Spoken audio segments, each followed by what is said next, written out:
which expression is equivalent to 12x to the power of negative 27? I like this one here. When we take care of this problem, we have to understand truly how the negative exponent law works. So let me show you how that works here. We have 12, and then we have that 12 being multiplied to the x to the power of negative 27. One more time, let me say that again. Everybody, what we have is 12 multiplied by this term, this x to the power of negative 27. So let me ask this question.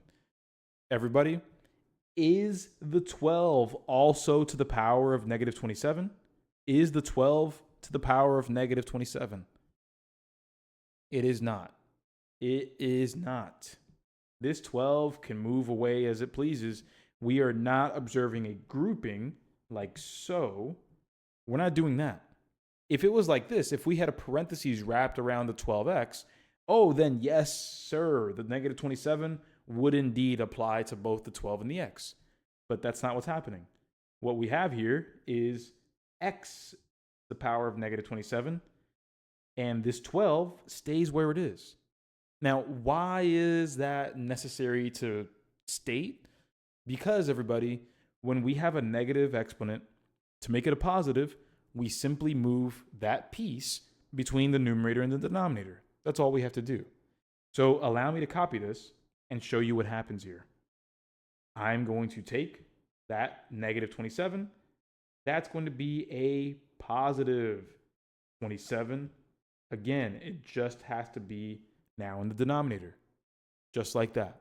So again, it's only the x that gets moved down to the denominator, and we get to flip the exponent to be a positive. So the correct answer here is answer choice B, 12 over x to the power of 27. All right, next problem up. So the way that we always begin here, as always, we'll be reading that question sentence. And it says, how many points are there in total?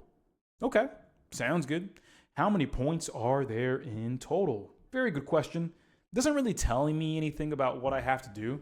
You know, you see the word total and you might think, oh, I might have to add or multiply or something. But that's not always going to be the case. Let me show you what's going on here. What we're told is, on a test, 80% of the total points is 528. And we want to figure out what that total is. This is one of those exercises where if you can translate English into math, you're in a pretty good spot. And let me show you what that looks like. Let me bring this right over here and highlight 80% of the total points is 528. Everyone, if I write this exactly like I read it, 80%, everybody help me out. What does the word of mean in math? Not out of, because out of is division. What does the word of mean? Yeah, that's multiplication. So 80% times. Then it says total points. So 80% of the total points. Okay, sounds good. Can anybody tell me what the word is means in math? What does the word is mean? Yeah, the word is equals, right? If 2 plus 2 is 4, that means 2 plus 2 equals 4. Good. And then we have the 528. And there we go. When we check this out, everybody, do we notice that this is the exact form of the percentage formula? Do we notice that particularly? Where the percentage multiplied by the original amount equals the result. Yeah, take a look at that. Take a look. The percent times the original equals the result. It is set up for us. We are in a great position to take what we see here, polish it up, we'll have an equation, and we'll be able to solve this to get the correct answer. So everybody, what does 80% turn into when I really try to plug it into the equation?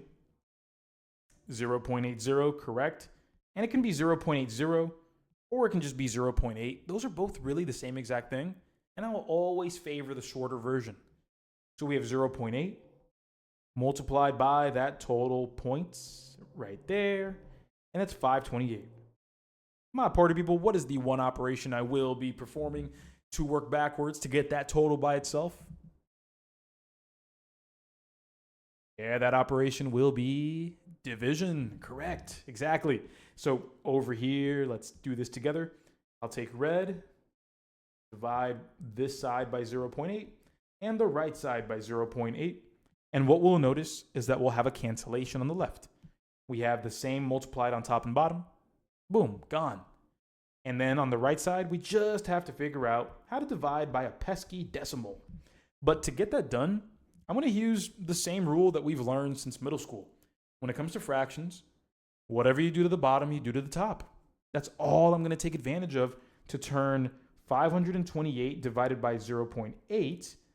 I'm going to turn this into, move this over, turns into 8 on the bottom, and then we'll plug in a 0 right there, so that'll be 5, 2, 8, 0. Boom, there we are, everybody. The last thing we need to do, divide 5,280 by 8, and we are done. Here we go. 85280. Help me out. How many times does 8 go into 52? How many times? Yep, that'll be 6. Booyah. 48 is 8 times 6, and we have 4 left over. And look at this little convenience. Now we have 8 going into 48. What will that be, everybody? Yeah, that'll be 6 again. Subtract 48, get 0 left over. No remainder. Booyah, so tack that 0 at the end. And there we go. The total that we get, the total points that we have, will be 660. And that makes the correct final answer, my party people. Answer choice C. And there we go. New question here, and we're going to start off, as always, with that question sentence. So the question sentence here reads, how much money will you spend in total? Right there. How much will you spend in total? So if you buy 8 notebooks and 8 pens, how much will you spend in total? Okay, so here we go. If we're talking about the store's items, we have the notebooks and we have pens. So we have $4.50 for each notebook, and we have 8 of them.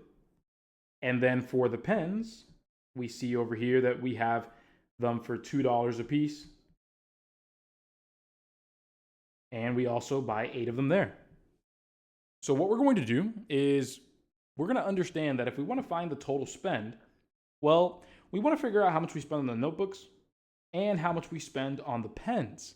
Once we find each individual total amount, we'll add them together to get the grand total. So here we go. Let's go ahead and first begin with the easy one. Pens, $2 a piece, 8 pens. Boom, right there. That'll be $16. Then on the left side, we have $4.50 times 8. Well, we can go ahead and do that as long division if we'd like to. If we don't quite see the mental math there, that's 4.5 times 8, which would be 32 plus 4, which is 36. But let's go ahead and show that. We have 0 times 8. 5 times 8 is 40. Carry the 4. And then we have ourselves 4 times 8, which is 32. Carry the 4 is 36. We're going to bring those 2 decimal places back right there and there.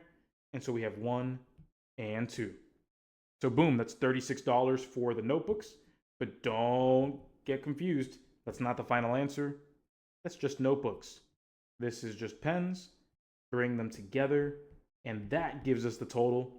So right over here, that's going to be 2 for 12. And then 3, 1, and 1 is 5. And so there we go. $52 is the total expenditure. Answer choice A is the correct final answer.